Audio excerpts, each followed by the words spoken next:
اتنی نرمی، اور وہ سمجھ نہ پاتی تھی کہ بعض لوگ صرف اپنے اخلاق سے دل جیت لیتے ہیں۔ پاکستان کا حسن جتنا اس کی زمین میں ہے، اس سے کہیں زیادہ اس کے لوگوں کے دلوں میں ہے، اور اب ایما ان دلوں سے متاثر ہونے لگی تھی۔ اس کے اندر ایک نئی تبدیلی جنم لے رہی تھی، ایک نرم گرہ جو اس کے دل میں پڑ چکی تھی، اور وہ گرہ شاید حارث کے نام سے بندھی تھی۔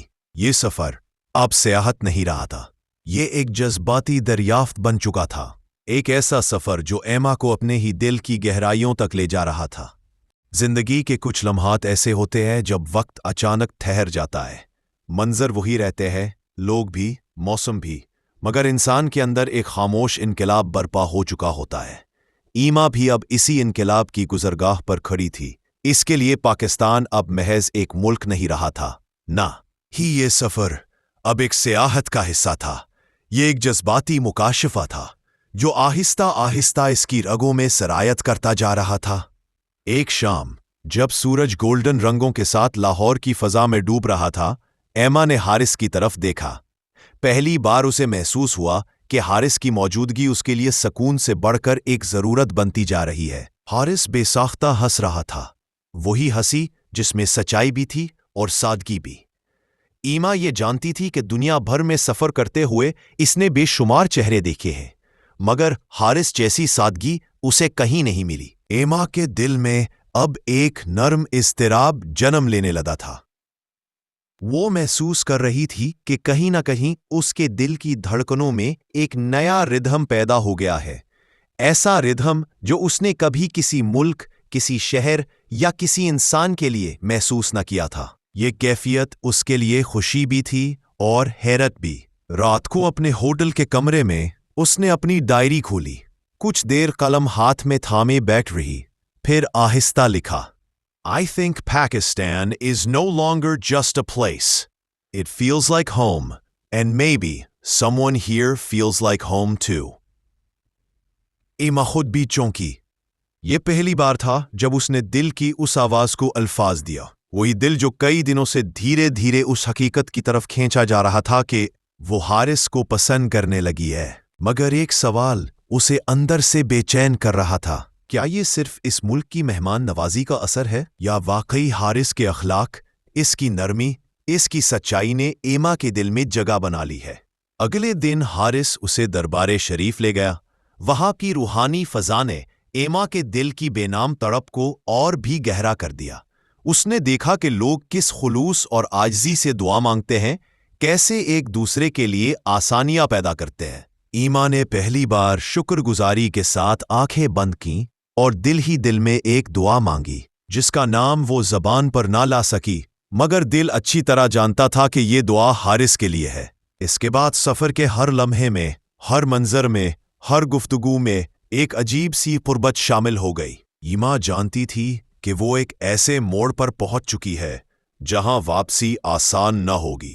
پاکستان اب اس کے لیے ایک نقشہ نہیں، ایک احساس تھا، اور حارث اس احساس کی سب سے روشن حقیقت بن چکا تھا۔ یہ اب محبت کے دروازے پر کھڑے ہونے کا لمحہ تھا۔ ایما کو اپنا فیصلہ قریب نظر آنے لگا تھا، اور دل کے سفر کی منزل بھی۔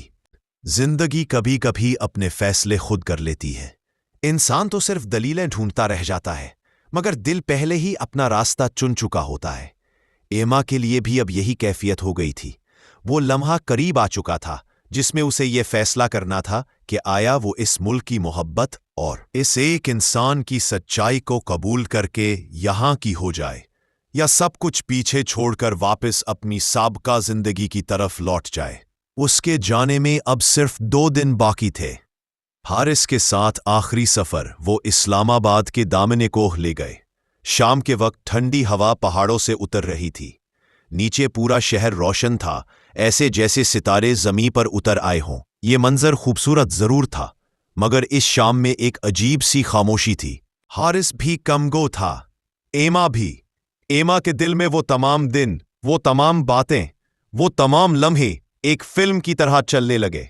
اس کی پہلی ملاقات، حارث کی سنجیدہ مگر نرم مسکراہٹ، پاکستانی گھروں میں چائے کی مہک، بازاروں کا شور، اور حارث کا بے غرض خیال رکھنے والا رویہ، یہ سب یادیں اس کے اندر ایک ہی سوال کو بار بار دہرا رہی تھیں، کیا میں واقعی واپس جا سکوں گی؟ آخر کار اس نے گہری سانس لی اور پہلی بار کھل کر بولی، Haris, I don't think I want to leave۔ Haris چونکا۔